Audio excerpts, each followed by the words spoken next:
Welcome to the Prajta Ma'am's Concepts Learning. As I already completed the coordinate portion, straight line, circle, parabola, now it's the time for ellipse. As you know that in ellipse, we have two focus and latus rectum 2b square upon a, and after that you can calculate the eccentricity c by a, and you all know the standard equations of ellipse. तो questions में क्या करते हैं ना, ये लोग इसी में कुछ सर्कल का पोर्शन मिक्स करके पूछ लेते हैं, फिर इसी में देखो इसी क्वेश्चन में हाइपरबोला और इलिप्स के क्वेश्चंस को इक्वेशंस को मिक्स करके मिक्स कॉन्सेप्ट पे क्वेश्चंस आ जाते हैं, तो बच्चों को लगता है क्वेश्चन डिफिकल्ट है, लेकिन अगर तुम्हारे कॉन्सेप्ट्स क्लियर हैं तो definitely you can solve the question, right. So let's start with the first question. अगर तुम ध्यान दो इस इक्वेशन में, तो फर्स्ट इक्वेशन देख के तुम आइडेंटिफाई कर सकते हो कि ये y एक्सिस इसकी मेजर एक्सिस है, क्योंकि y पे ना 169 है, यहाँ 144 है, तो यहाँ ग्रेटर वैल्यू है, तो डेफिनेटली मेजर एक्सिस हो गई y एक्सिस। तो दैट मीन्स कुछ इस टाइप का इलिप्स आएगा। और अगर एक चीज और नोटिस करो कि इसकी स्टैंडर्ड इक्वेशन यहाँ -1 है, तो ये नहीं है, तो इसको पूरी इक्वेशन को जब माइनस से मल्टीप्लाई करोगे देन ओनली ये स्टैंडर्ड बनेगा। तो अब यहाँ पे देखो कीवर्ड पे नोटिस करो कि ये दो इक्वेशन दे रखी है, उनके फोकस सेम दिए हुए हैं, दैट मीन्स हम एक का फोकस कैलकुलेट करेंगे, वही फोकस दूसरे का भी हो जाएगा। And after that, E and L denote the eccentricity and length of the lattice rectum. तो तुम्हें E और L किसके चाहिए? हाइपरबोला के चाहिए। उसके बाद ये वैल्यू कैलकुलेट कर लेंगे, राइट। तो चलो फटाफट से यहाँ से ये वाली वैल्यू हो जाएगी मेरे पास a स्क्वायर एंड ये हो जाएगी b स्क्वायर। तो a b c में अगर मैं इलिप्स की बात करूँ तो इलिप्स में a सबसे ग्रेटर होता है, तो a square is equal to b square plus c square, ये रिलेशन हो जाता है। तो दैट मीन्स हम निकाल सकते हैं c। तो c की वैल्यू निकालना क्यों है? क्योंकि फोकस हमारे पास होता है, अगर y एक्सिस है मेजर एक्सिस, तो फोकस क्या हो जाता है? 0, प्लस माइनस c, ये फोकस होता है। तो अगर एक बार फोकस निकल गया तो दोनों का फोकस सेम हो जाएगा, राइट। तो मैं पहले यहाँ से c कैलकुलेट कर लेती हूँ, a square minus b square, यानी कि 169 minus 144, that means it is 25। तो c की वैल्यू आ गई मेरे पास प्लस माइनस 5। तो फोकस क्या आ गया यहाँ से? 0, प्लस माइनस 5, करेक्ट। तो अगर ये फोकस आ गया तो मैं हाइपरबोला भी ड्रॉ ही कर देती हूँ, तो हाइपरबोला भी मेरे पास y एक्सिस में आएगा इस टाइप का, और इसका फोकस भी क्या हो जाएगा? 0, प्लस माइनस 5, राइट। तो पहले एक काम कर लेते हैं कि जो हाइपरबोला की इक्वेशन है उसको स्टैंडर्ड बना लो। स्टैंडर्ड बनाने के लिए पूरी इक्वेशन को माइनस से मल्टीप्लाई करोगे तो आएगा y square by lambda square minus x square by 16 is equal to 1। अब y यहाँ पे ये फर्स्ट वाला वैल्यू ही a स्क्वायर होता है, तो ये वैल्यू हो जाएगा इसके लिए a square and this will be b square. और हाइपरबोला में जो c की वैल्यू होती है वो सबसे ग्रेटेस्ट होती है, क्योंकि c हमारे पास इसकी वैल्यू है ना फोकस से, तो ये डिस्टेंस सबसे हाईएस्ट होती है।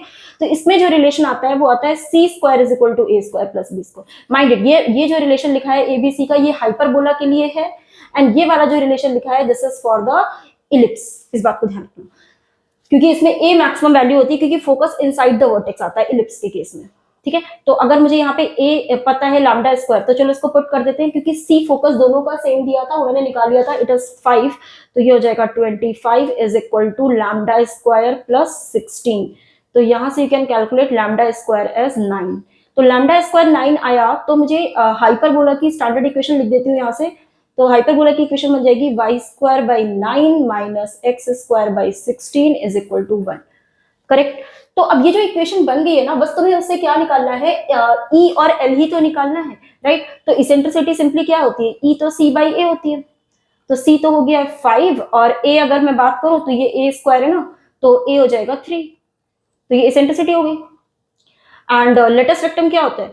2b स्क्वायर अपॉन a, दोनों के लिए, हाइपरबोला का भी होता है, इसका भी होता है, ठीक है। तो बस स्टैंडर्ड वाला होना चाहिए। तो 2b स्क्वायर, तो b स्क्वायर की वैल्यू कितनी है? 16 है, और a इज 3, तो that means it is 32 by 3। तो ये आ गया, मुझे फाइंड करना था 24 टाइम्स e प्लस एल। तो 24 times e is 5 by 3 and l is 32 by 3। तो 32 प्लस 5 इज 37, तो हो जाएगा 37 बाई 3। तो 3 8 जाओ, तो 37 इंटू 8 इट इज 296, राइट। तो ये वैल्यू क्या आ जाएगी यहाँ से मल्टीप्लाई करके? 296। तो देख लो क्वेश्चन में कुछ भी नहीं था, दो चीजों को मिक्स करके क्वेश्चन बनाया था, फिर भी क्वेश्चन आसान ही था।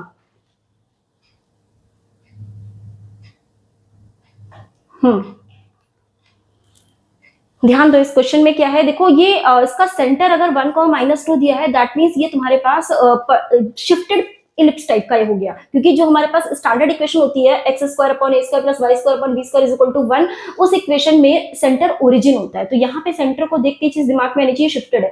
लेकिन एक अच्छी चीज मुझे दिख गई यहाँ पे कि सब में -2 यानी कि जो इसका सेंटर होगा, फोकस होगा एंड वर्टेक्स होगा, ये सब एक ही लाइन में ऐसे हॉरिजेंटल है। तो मैं एक रफली ऐसे ड्रॉ कर लेती हूँ, मतलब कुछ ऐसा सा शिफ्ट किया हुआ है।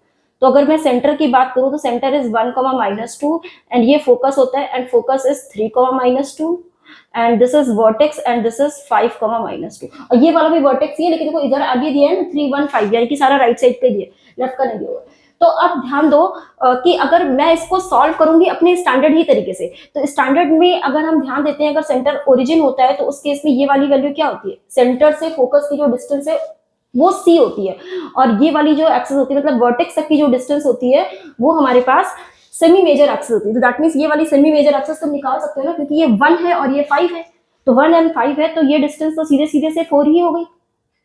ये इसलिए हो पाया ना क्योंकि सारा -2 वाई एक्सिस पे था, यानी कि ये लाइन पूरी हॉरिजॉन्टल ही थी, राइट। और सिमिलरली अगर मैं ये डिस्टेंस निकालूं, कौन सी, फोकस टू सेंटर, तो ये 1 है और ये 3 है, तो ये डिस्टेंस सीधे सीधे तुम डिस्टेंस फॉर्मूला से भी निकाल सकते हो, बट ये डायरेक्टली दिख रही है मुझे, ठीक है। तो ये डिस्टेंस कितनी हो गई, 2 हो गई। तो अगर मुझे ये पता है कि ये वाली डिस्टेंस c होती है एंड ये वाली वैल्यू क्या होती है, a होती है, तो a एंड c पता है तो हम लेटेस्ट वेक्टर निकाल सकते हैं, क्योंकि लेटेस्ट वेक्टर हमारे पास 2b² होता है। तो ठीक है, b चाहिए तो b abc का रिलेशन यूज कर लेंगे, क्योंकि इलिप्स के केस में क्या होता है, a² is equal to b² plus c², तो b² क्या हो जाएगा, a² माइनस c², तो a² will be 16 and c² will be 4, तो b² हो जाएगा 12, करेक्ट।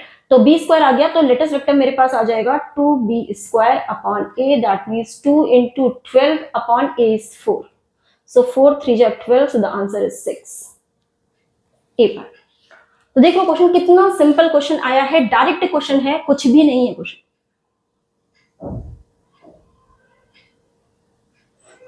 इस क्वेश्चन में देखो ध्यान से, इसमें सर्कल दे दिया है, सर्कल दिया है और ये जो पॉइंट है h, के वो पॉइंट सर्कल का पॉइंट है, और ये जो पॉइंट है 2h+1 और 3k+2 ये पॉइंट इलिप्स का पॉइंट है, और इलिप्स की एसेंट्रिसिटी अगर मैं कैलकुलेट कर ले जाऊं तो आंसर आ गया 5/e², करेक्ट। तो कैसे करना है ध्यान देना, क्योंकि सर्कल है, सर्कल बहुत सिंपल सर्कल, स्टैंडर्ड सर्कल दिया है, इसका सेंटर ओरिजिन है और रेडियस 2 है, रेडियस कितनी है 2 हो गई, x² plus y² is equal to r², right. तो रेडियस 2 हो गई, तो अगर रेडियस 2 हो गई तो मैं इसकी पैरामेट्रिक पॉइंट्स अज्यूम कर सकती हूँ, क्योंकि सर्कल पे इसने जो पॉइंट दिया है वो h, k दिया हुआ, तो h, k को ही मैं r cos theta r sin theta भी ले सकती हूँ। तो r हमारे पास अगर 2 है तो 2 cos थीटा और 2 sin थीटा, ये मैंने जनरल पॉइंट सर्कल पे ले लिया। तो अगर पॉइंट सर्कल का पता चल गया तो इलिप्स पे ये पॉइंट P कह रहा था, और P पॉइंट का जो कोऑर्डिनेट था वो गिवन था 2h+1 और 3k+2, तो h को लिख दो 2 cos थीटा, k को लिख दो 2 sin थीटा। तो h को अगर मैं 2 cos थीटा लिखती हूँ तो ये बन जाएगा मेरे पास 4 cos थीटा प्लस 1, और इसको लिखती हूँ k को 2 sin थीटा लिखूंगी तो हो जाएगा 6 sin theta plus 2, 6 sin theta plus 2। तो अगर p का जनरल पॉइंट मैं x, y ले लूं तो मैं सीधे सीधे x को क्या लिख सकती हूँ, मैं डायरेक्टली लिख दे रही हूँ, x इज इक्वल टू क्या लिख सकती हूँ 4 cos थीटा प्लस 1, और y को लिख सकते हो 6 sin थीटा प्लस 2, राइट। तो देखो यहाँ पे तुम थोड़ा सा बेसिक लॉजिक यूज कर सकते हो, क्योंकि तुम्हें पता होता है कि sin² theta plus cos² theta की जो वैल्यू है वो 1 ही है, तो यहाँ से sin थीटा निकालो, cos थीटा निकालो, स्क्वायर करके ऐड करके 1 कर दो, करेक्ट। तो यहाँ से sin थीटा अगर मैं निकालूं तो मैं डायरेक्टली लिख रही हूँ sin² theta plus cos² theta is equal to 1। तो यहाँ से मैं निकालना क्या चाह रही हूँ कि अगर मुझे इलिप्स की स्टैंडर्ड इक्वेशन अगर पता चल जाएगी तो मैं एसेंट्रिसिटी निकाल पाऊंगी, और एसेंट्रिसिटी आएगी तो आंसर आ जाएगा। तो यहाँ से अगर sin थीटा की वैल्यू निकालोगे तो आएगी y -2/6, और स्क्वायर भी करना है तो स्क्वायर कर लो, और cos थीटा की जो वैल्यू आएगी वो आएगी x -1/4, और स्क्वायर करना है तो स्क्वायर कर लो, दिस इज इक्वल टू 1। तो अगर मैं इसको स्टैंडर्ड तरीके से लिखूं तो ये वैल्यू आ रही है मेरे पास x -1 whole square upon 16 plus y -2 whole square upon 36 is equal to 1। तो ध्यान दो ये जो इलिप्स है वो शिफ्टेड इलिप्स है, वो 1, 2 पर शिफ्टेड है, उससे मुझे कोई फर्क नहीं पड़ेगा, ऑलरेडी परफेक्ट स्क्वायर बन के वैल्यू आ गई है, करेक्ट। तो यहाँ से बस मुझे a और b को ही पता करना था, तो मेजर वाली वैल्यू 36 है, यानी कि ये a² है और ये वाली वैल्यू क्या है b² है। तो हमें क्या फाइंड करना था, e चाहिए था, तो e तो मेरे पास c/a होता है, या फिर अगर मैं सीधे सीधे e का a b में रिलेशन लिख दूं तो ई स्क्वायर इलिप्स के लिए क्या होता है, e square is equal to under root of 1 minus B square by a square. तो यहां से जो ई की वैल्यू आ जाएगी, ई स्क्वायर की सीधी सीधी वैल्यू आ जाएगी under root of 1 minus B square upon A square यानी कि 16 अपॉन 36।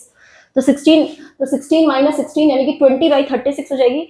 तो मैं इसको अंडर रूट ऑफ, तो अगर मैं ई स्क्वायर लिख रही हूँ तो रूट की जरूरत नहीं है क्योंकि ई की वैल्यू होती है अंडर रूट ऑफ दिस। तो अगर मैं ई स्क्वायर लिख रही हूँ क्योंकि जो फाइनली फाइंड करना था वो ई स्क्वायर ही चाहिए था, तो रूट की जरूरत नहीं पड़ेगी क्योंकि ई स्क्वायर करोगे तो वो रूट हट जाएगा। तो ये आ जाएगा सीधे सीधे 20 बाई 36, ई स्क्वायर की वैल्यू आ गई 20 बाई 36। तो मुझे फाइंड क्या करना था, I think 5 by E square चाहिए था। क्या चाहिए था, 5 बाई ई स्क्वायर। ठीक है, तो 5 बाई ई स्क्वायर मैंने निकाल लिया था 20 बाई 36। तो 5 4 जा 20 एंड 4 9 जा 36। So the answer is 9, right. तो क्वेश्चन देख रहे हो, इसमें सर्कल और इलिप्स दोनों को मिक्स करके क्वेश्चन बनाया था, but still the question was easy.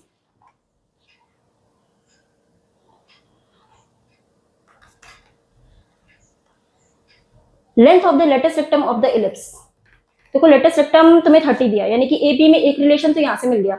अब eccentricity, if the it's eccentricity is a maximum value of this function, लेकिन और फंक्शन की बात भी तुमसे पूछी ली है कि इस फंक्शन की अगर तुम मैक्सिमम वैल्यू निकाल पाओ तो वही इसेंट्रिसिटी हो जाएगी। तो किसी फंक्शन की अगर ये एल्जेब्रिक फंक्शन है तो इसकी अगर मैक्सिमम वैल्यू निकालनी है तो तुम इसको परफेक्ट स्क्वायर बना लोगे तो मैक्सिमम वैल्यू निकल सकती है। तो अगर मैं इस फंक्शन की मैक्सिमम वैल्यू निकालना चाहती हूँ सबसे पहले, क्योंकि वही इसेंट्रिसिटी बन जाएगी, तो माइनस कॉमन ले लेते हैं। तो माइनस कॉमन लेंगे तो बन जाएगा T square minus 2t plus 3/4।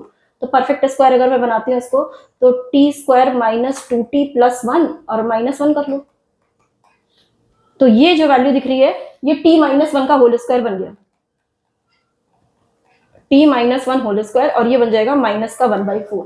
तो माइनस से अगर मल्टीप्लाई कर लेते हैं तो it will become 1/4 minus t minus 1 whole square. तो ये एक पॉजिटिव वैल्यू है, और कुछ ना कुछ अगर सब्ट्रैक्ट होगा तो t इज इक्वल टू 1 होगा, तब ये वैल्यू मैक्सिमम होगी फंक्शन की, राइट। तो अगर मैं फंक्शन की मैक्सिमम वैल्यू लिखना चाहूँ, maximum value of the function, वही इसेंट्रिसिटी होगी और ये वैल्यू होगी 1/4।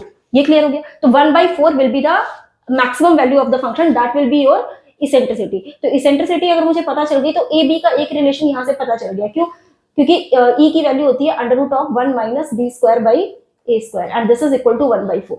तो अगर स्क्वायरिंग बोथ साइड अगर कर देते हैं तो 1 minus B square by a square is equal to 1/16। तो यहां से आ जाएगा b square upon A square is equal to 1 minus 1/16 यानी कि 15/16। ये बी ए में एक रिलेशन आ गया। और दूसरा रिलेशन तुम यहां से निकाल सकते हो क्योंकि क्वेश्चन में एक चीज दिया था कि लेटेस्ट रेक्टम 30 दिया। तो लेटेस्ट रेक्टम अगर 30 दिया हुआ है तो ध्यान देना, तो अगर लेटेस्ट रेक्टम का फॉर्मूला तुम्हें पता है कि 2b स्क्वायर अपॉन a होता है, राइट। तो ये 30 दिया है तो ये 2 से जाएगा तो 15, that means b square upon a की सीधे सीधे वैल्यू तुम्हें 15 दी हुई है। तो एक काम करो, ये b square upon a square है ना, इसका b स्क्वायर और एक a को है ना 15 लिख दो तो हो जाएगा 15 अपॉन a। तो मैं डायरेक्टली लिख रही हूँ इसका b स्क्वायर अपॉन a की जगह 15 यहाँ सब्स्टिट्यूट कर रही हूँ। तो b स्क्वायर अपॉन a की जगह में 15 लिख देते बचेगा 15 upon a is equal to 15/16। तो 15 गया तो यहां से आएगा a की वैल्यू 16। तो अगर a 16 आ गया तो यहाँ पे a को अगर मैं पुट कर दूं तो b square upon 16 is equal to 15। तो b स्क्वायर की जो वैल्यू है वो आ जाएगी मेरे पास 16 इंटू 50, राइट। तो फाइन क्या करना था, आई थिंक मुझे a square plus b square ही निकालना था। तो a और b दोनों पता चल गए हैं, तो ये हमारे पास आ गया है b स्क्वायर। 15 इंटू 16 कितना होता है, निकालो भाई। 16 इंटू 15 दैट इज 240। ये हो गया बी स्क्वायर, और अगर ए स्क्वायर हो गया, ए 16 है तो ए स्क्वायर कितना हो गया 256। तो अगर इसको ऐड करते हैं तो आएगा 496, करेक्ट। तो 496 will be your answer, D part.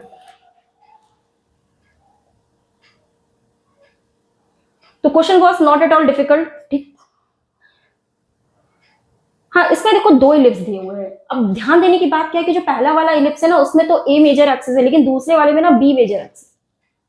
इसी बात का ध्यान रखना, क्योंकि जब हम इसेंट्रिसिटी वगैरह कैलकुलेट करते हैं तो 2b स्क्वायर अपॉन a तब लिखते हैं जब b माइनर एक्सिस होती है, राइट। तो अभी b मेजर एक्सिस जाएगी तो उसकी eccentricity 2a square upon b हो जाएगी। उस चीज को ऑटोमेटिकली a और b को इंटरचेंज करके यूज करना, राइट। तो दोनों इलिप्स हैं लेकिन दोनों का इसेंट्रिसिटी सेम दिया हुआ है, दैट इज 4/5। तो length of the latus rectum of E1 and E2 जो है वो L1 L2 उसके लेटेस्ट रेक्टम दिए हैं, और L1 L2 में तुम्हें रिलेशन भी दिया हुआ है कि 2L1 square is equal to 9L2 if the distance between, देखो ध्यान से, distance between the foci of the ellipse, तो मैं थोड़ा सा ड्रॉ कर लेती हूँ रफ पिक्चर कि ये वाला जो इलिप्स है उसमें क्या है कि a is greater than b है, तो that means x major axis होगी, तो कुछ ऐसा इलिप्स बनेगा, तो इसमें जो फोकस टू फोकस डिस्टेंस होगी वो 2ae होगी, राइट। लेकिन जो दूसरा वाला ये सेकंड इलिप्स है E2, इसमें क्या है b is greater then a है, तो b ग्रेटर है यानी कि y मेजर एक्सिस हो गई, तो y अगर मेजर एक्सिस हो गई तो ये वाला जो फोकस टू फोकस डिस्टेंस मुझे चाहिए, distance between the foci of the E2 ये चाहिए, तो ये जो डिस्टेंस होगी वो 2be होगी, करेक्ट। तो 2be यहाँ पे क्या होगी, फोकस टू फोकस डिस्टेंस होगी, क्योंकि फोकस जो होता है वो हमेशा हमेशा मेजर एक्सिस पे ही आता है, तो b हमारे पास मेजर एक्सिस है, 2be होगी। तो अब देखो इसेंट्रिसिटी पता ही है, तो अगर मुझे कैसे भी b पता चल जाए तो 2be ही तो आंसर है, तो कैपिटल B तुम्हें बेसिकली कैलकुलेट करना है, ठीक है। तो तुम्हें ये वाली जो वैल्यू है 2ae की, ये वैल्यू 8 दी हुई है, राइट। तो 2ae की वैल्यू अगर मैं 8 यूज कर लेती हूँ तो a तो मुझे नहीं पता है, बट इसेंट्रिसिटी पता है कि 4/5 है, तो यहां से ये 8 हो गया और ये 8 हो गया, तो a की वैल्यू आ गई 5, ठीक है। अगर a पता चल गया तो, और a पता है और तुम्हें c भी तो पता है, तो अगर मुझे a पता चल गया और b मुझे पता है क्या, अगर चलो ठीक है a b c के रिलेशन से निकाल सकते हैं 2ae, क्योंकि c ही ae होता है, तो c हमारे पास 4 हो गया, तो L1, चलो ठीक है L1 निकाल लेते हैं। यहाँ पे जो L1 है वो फर्स्ट वाले इलिप्स का लेटेस्ट रेक्टम है, राइट। तो L1 की वैल्यू हम निकाल लेते हैं, L1 की वैल्यू होती है 2b² अपॉन a, तो ABC के रिलेशन से पहले b निकाल लेते हैं, तो a² is equal to b² plus c², तो a² कितना हो जाएगा 25, और मुझे माइनस का c² कर लो तो माइनस का 16 इज इक्वल टू b², तो b² आ गया 9, b² कितना आ गया 9 आ गया, तो b² को अगर मैं 9 पुट कर देती हूँ तो b² 9, 9 टू जा 18 अपॉन a इज 5, तो ये L1 आ गया, करेक्ट। तो L1 आ गया, L1 L2 का रिलेशन यूज करके L2 निकाल लो, तो क्या दिया है 2L1² यानी कि 18 upon 5 into 18 upon 5, 2L1² is equal to 9 times L2, तो इसको सिंप्लीफाई करना है तो 9 टू जा 18, तो यहां से आ रहा है मेरे पास 4 इंटू 18 अपॉन 35, 4 इंटू 18 अपॉन 25, ये L2 आ रहा है। तो L2 क्या है, सेकंड वाले इलिप्स का लेटेस्ट रेक्टम है, लेटेस्ट रेक्टम क्या होता है 2b² अपॉन a होता है, लेकिन जब b माइनर एक्सिस होती है, तो यहाँ पे ऑपोजिट था तो ab को इंटरचेंज करके लिख रही हूँ, तो 2b² अपॉन a की जगह 2a² अपॉन b कर लेते हैं, तो इसको यहां से सिंप्लीफाई अगर मैं करूंगी तो मुझे मिल जाएगा ए बी में एक रिलेशन, तो यहां से मिल रहा है मुझे a² अपॉन b की वैल्यू 36 अपॉन 25, ये a² अपॉन b की वैल्यू है।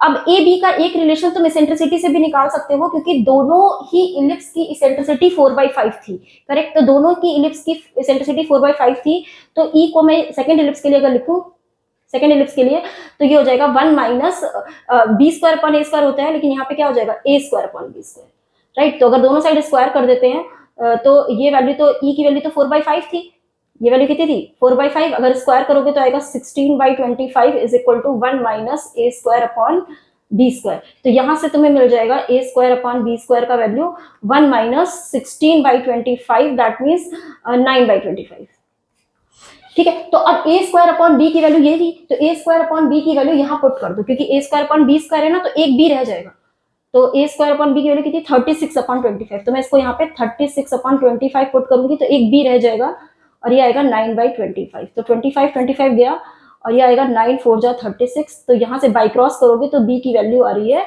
4, तो अगर b की वैल्यू 4 आ गई तो हमारा आंसर आ गया, क्योंकि आंसर मेरे पास 2be ही था, हमें फोकस टू फोकस डिस्टेंस चाहिए थी सेकंड वाले इलिप्स की, तो 2 इंटू बी मैंने 4 निकाल लिया, और e तो मुझे 4/5 ही दिया था, तो 16 2 जा 32 यानी कि 32/5, चेक करो ऑप्शन है 32/5, okay, A part will be your answer. तो दो इलिप्स थे, लेकिन देखो कोई नया फॉर्मूला तुमको नहीं दिख रहा होगा कि मैं यूज कर रही हूँ, बार बार वही ए बी सी का रिलेशन यूज कर रही हूँ, ठीक है, और लेटेस्ट रेक्टम सब पता होना चाहिए। नेक्स्ट क्वेश्चन ध्यान से देखो, इसमें एक स्ट्रेट लाइन दे रखी है और एक इलिप्स दिया हुआ है, ये लाइन इसको इंटरसेक्ट कर रही है, right, at point A and B, right. And हमें एंगल बताना है कि ए बी पे कट करिए तो वो सेंटर से, वो जो लाइन सेगमेंट ए बी है वो सेंटर से कितना एंगल बना रहा है वही तुम्हें कैलकुलेट करना है। तो अगर मैं स्टैंडर्ड इक्वेशन है तो यहाँ पे ये मेजर एक्सिस तुम्हारी एक्स ही रहेगी, तो ये कुछ ऐसा सा पैराबोला रह जाएगा, पैराबोला कह रही हूँ, इलिप्स हो जाएगा, राइट। तो ये वाली इक्वेशन कहाँ इंटरसेक्ट कर रही होगी उसके लिए थोड़ा आइडिया लेने के लिए हम इसको इसमें पुट कर देते हैं। यहाँ से तुम y की वैल्यू निकाल लो, y की वैल्यू क्या आएगी x+1, तो मुझे पता चल जाएगा ना कि ये लाइन इसको कहाँ इंटरसेक्ट करेगी, तो इसकी वैल्यू उठा के इसमें सब्स्टिट्यूट कर देते हैं। तो सब्स्टिट्यूट करोगे तो क्या मिलेगा, y की जगह x+1 पुट करो तो आएगा x² 2, y की जगह क्या लिखोगे x+1 whole square upon 1 is equal to 1। तो अगर मैं पूरी इक्वेशन को 2 से मल्टीप्लाई कर देती हूँ तो बन जाएगा मेरे पास x² प्लस 2 टाइम्स x+1 का होल स्क्वायर यानी कि x² plus 1 plus 2x is equal to 2।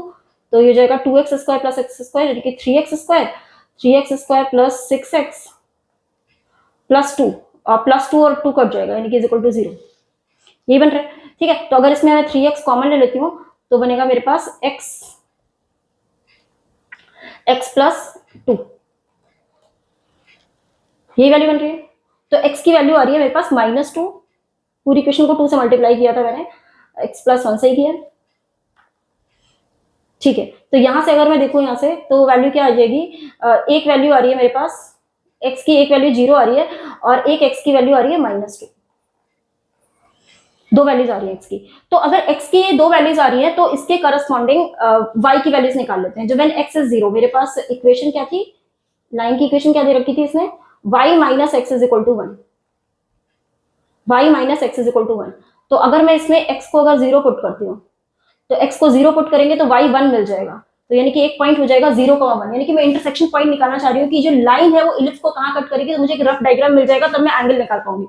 तो अगर मैं इसी लाइन में अगर मैं x को -2 पुट कर देती हूँ तो x को अगर -2 पुट करोगे तो आएगा, यहाँ पे x को -2 पुट करेंगे तो हो जाएगा y + 2 इज इक्वल टू 1। तो y की वैल्यू आ रही है मेरे पास, यहाँ से y की वैल्यू आ रही है -1, राइट। तो ये वैल्यू आ रही है -1।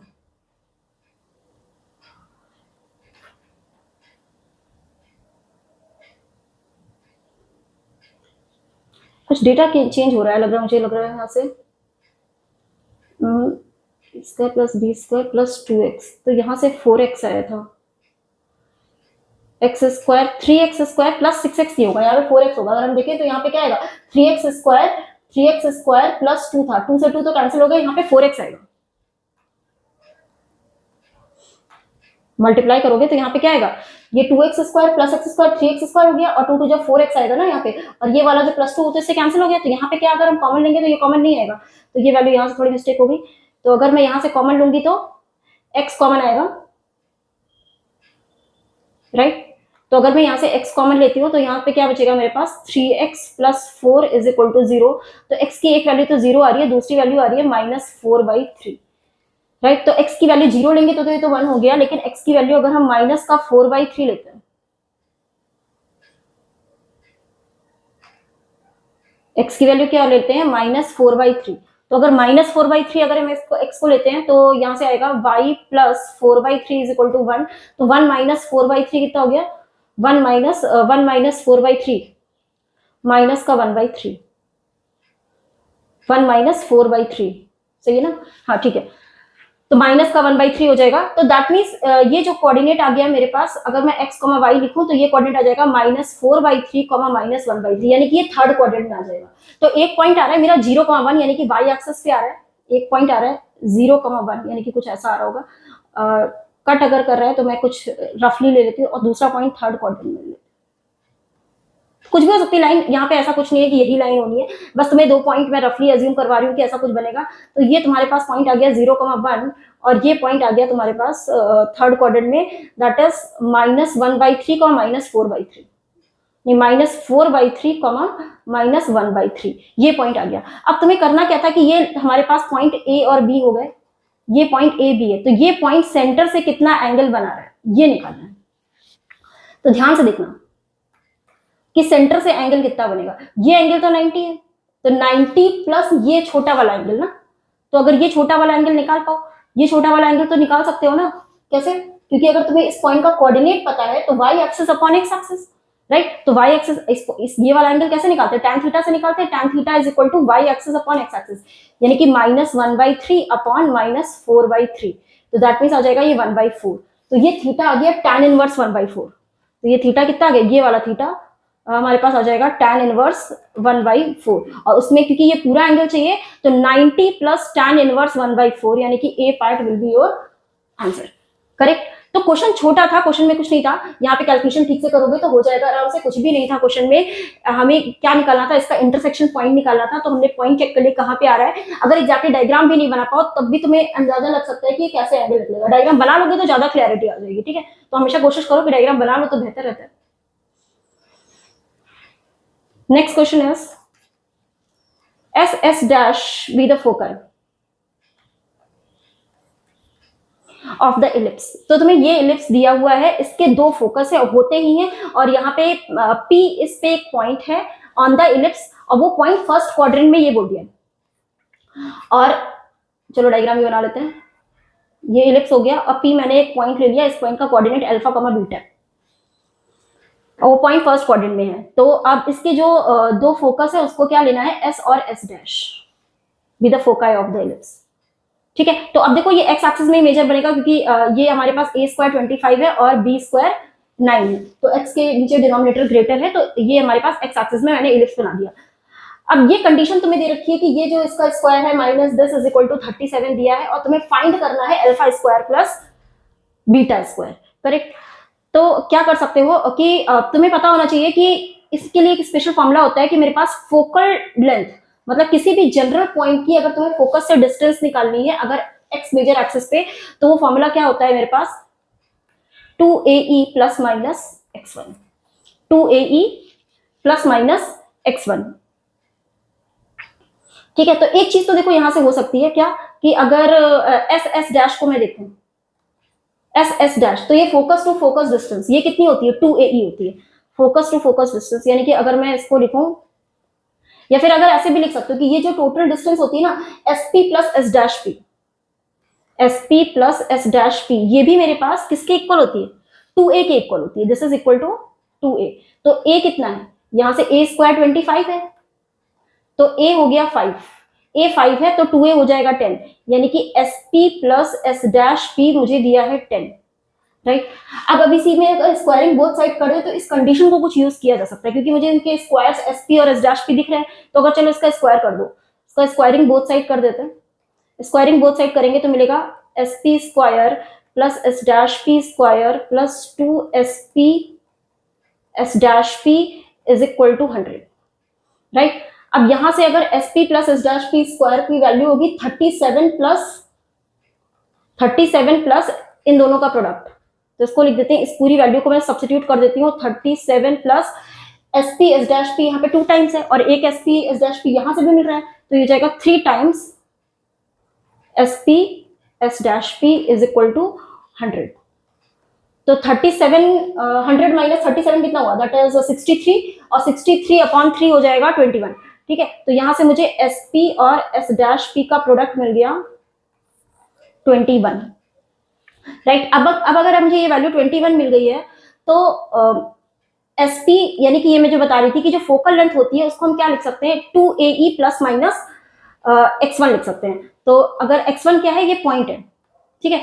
तो इसेंट्रिसिटी मुझे पता है इसकी, चलो नहीं पता है तो निकल जाएगी, तो इसेंट्रिसिटी तो निकल ही जाएगी क्योंकि A तो पता ही है, A इज 5, और AE प्लस माइनस x1 लिख सकते हैं, AE प्लस माइनस x1। देखो लास्ट में इसके फॉर्मूले भी यहाँ पे दिए हुए हैं कि हम इसकी फोकल लेंथ को हम लोग क्या लिख सकते हैं, फोकल लेंथ को हम लोग लिख सकते हैं A प्लस माइनस EX1।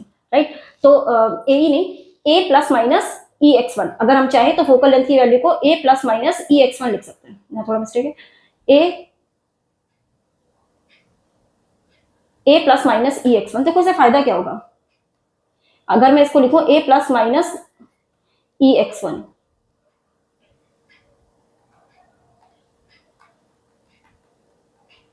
तो ये मेरे पास देखो क्या है, A प्लस EX1, इसकी वैल्यू हो जाएगी SP की S डैश P की वैल्यू। तो यहाँ पे जो इसके प्रोडक्ट है, यानी कि एक वैल्यू क्या हो गई, A प्लस EX1 हो गई, और दूसरी वैल्यू हो गई A minus EX1। This is equal to 21। Correct. तो अगर मैं इन दोनों को a plus b minus b से मल्टीप्लाई कर दूं तो ये वैल्यू क्या आ रही है, a square minus B square, यानी कि e square x one square is equal to 21। तो x1 क्या है, वो पॉइंट है, राइट। तो पॉइंट मुझे इस पे अल्फा बीटा दिया हुआ था, तो x1 क्या हो गया, अल्फा हो गया, x1 क्या हो गया, अल्फा हो गया। तो x1 को अल्फा लिख दो, और a स्क्वायर तो 25 है, और e स्क्वायर निकाल लेते हैं। तो e स्क्वायर हम कैसे निकाल सकते हैं, ई स्क्वायर, क्योंकि e square e is equal to क्या होता है इलिप्स के लिए अंडर रूट ऑफ 1 माइनस, तो ई स्क्वायर लिखोगे तो अंडर रूट हट जाएगा, तो 1 minus B square by a square, तो इसको पहले निकाल लो, 1 माइनस बी स्क्वायर अपॉन ए स्क्वायर करते हैं तो आ जाएगा 9/25,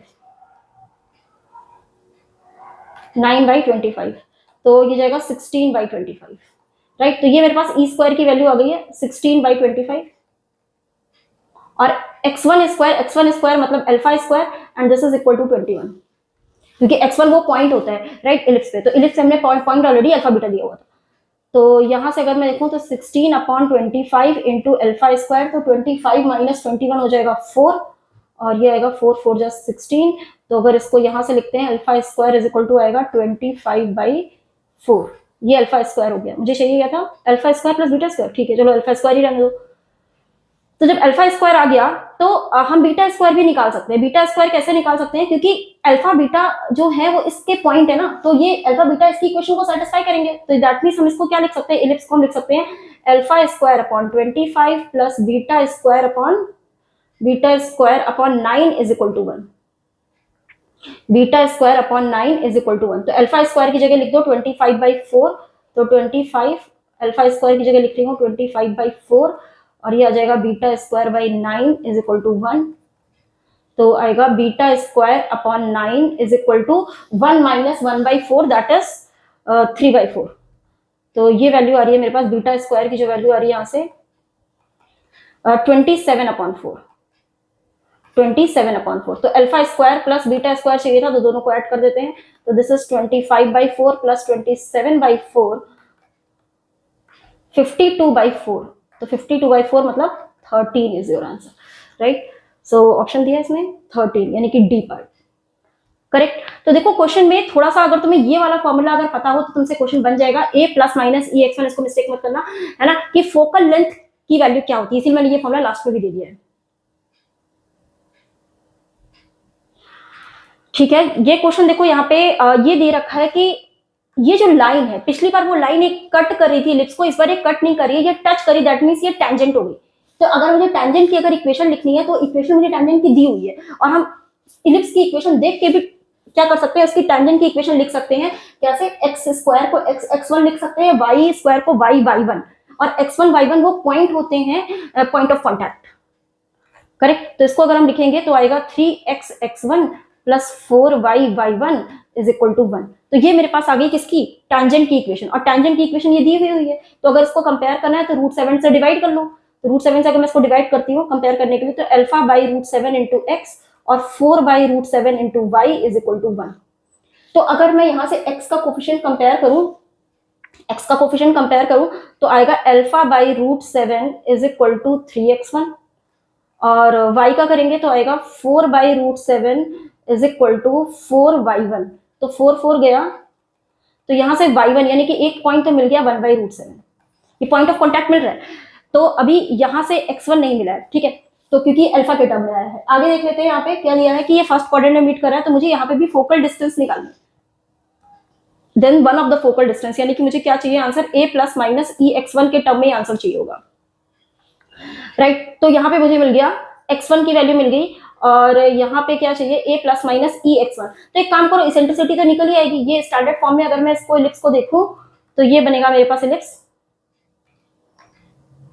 x square upon 1/3 plus y square upon 1/4 is equal to 1, right. तो 1/3 और 1/4 में 1/3 इज ग्रेटर, यानी कि x पे मेजर एक्सिस है, ये हो गया a स्क्वायर और ये हो गया b स्क्वायर। तो अगर मैं e स्क्वायर की वैल्यू निकालूं तो e स्क्वायर क्या हो जाएगा, 1 minus b square by a square, तो 1 माइनस b स्क्वायर इज 1/4 और a स्क्वायर इज 1/3, तो 1 माइनस 3/4 इज 1/4, तो इसेंट्रिसिटी मेरे पास आ जाती है 1/2, स्क्वायर रूट ले लेंगे तो इसेंट्रिसिटी की वैल्यू क्या आ जाएगी, 1/2। तो इसेंट्रिसिटी आ गई, और a की वैल्यू तुम्हें पता ही है, a is square root of 1/3, a is 1/√3 और प्लस माइनस ई तो मैंने 1/2 निकाल ही लिया है और x1 चाहिए होगा, ठीक है। तो x1 कैसे निकाले, तो ध्यान दो, क्योंकि 1/√7 जो तुम्हारा पॉइंट आया है ये पॉइंट ऑफ कॉन्टैक्ट है, क्योंकि अगर कोई इलिप्स है और अगर ये उसकी टेंजेंट है तो ये पॉइंट जो है इलिप्स पे ही लाई करेगा, अगर इलिप्स से लाई करेगा तो इलिप्स की इक्वेशन को सेटिस्फाई करेगा, राइट। तो ये जो मेरे पास पॉइंट ऑफ कॉन्टैक्ट होंगे x1 y1 वो इलिप्स की इक्वेशन को सेटिस्फाई करेंगे, राइट। तो अगर मैं इसमें 3x² + 4y² = 1 थी इलिप्स की इक्वेशन, 3x² + 4y² = 1, ये इलिप्स की इक्वेशन थी। तो अगर x1 y1 इसके पॉइंट हैं, पॉइंट ऑफ कॉन्टैक्ट, तो मैंने y1 निकाल लिया है, यहाँ पे y1 निकाला था 1/√7, तो x1 निकल आएगा यहाँ से।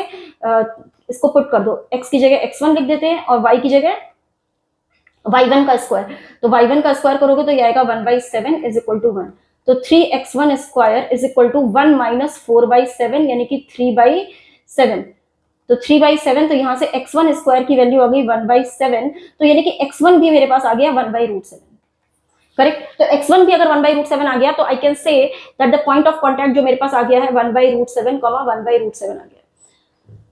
तो मुझे चाहिए क्या था, फोकल लेंथ चाहिए थी, आई थिंक, हाँ फोकल लेंथ चाहिए थी, तो a ± e x1 ही चाहिए था, तो x1 मुझे मिल गया भाई, x1 इज 1/√7, तो आंसर भी मिल गया, क्योंकि answer is a ± e x1 ना, a ± e x1, तो a is 1/√3, a is 1/√3 plus minus e is 1/2 and x1 is 1/√7, तो 1/√3 plus minus 1/2√7, 1/√3। अब देखो इसमें कोई भी एक फोकल लेंथ, तो अगर देखोगे तो ऑप्शन सिर्फ यही वाला आ रहा है, क्योंकि 1/2√7 और किसी में भी नहीं, बाकी सब में 2√5 और ये सारा दिया हुआ है, राइट। तो देखो क्वेश्चन में क्या दिया था, टेंजेंट पे दिया था, तो दैट मींस अगर तुमने एक टेंजेंट का क्वेश्चन सॉल्व कर लिया है और एक जो इंटरसेक्शन वाला क्वेश्चन सॉल्व कर लिया है, एक सर्कल के साथ और एक हाइपरबोला के साथ, तो ऑलमोस्ट हर टाइप का तुमने क्वेश्चन बना लिया है, तो एग्जाम में भी क्वेश्चन बन जाएगा, राइट।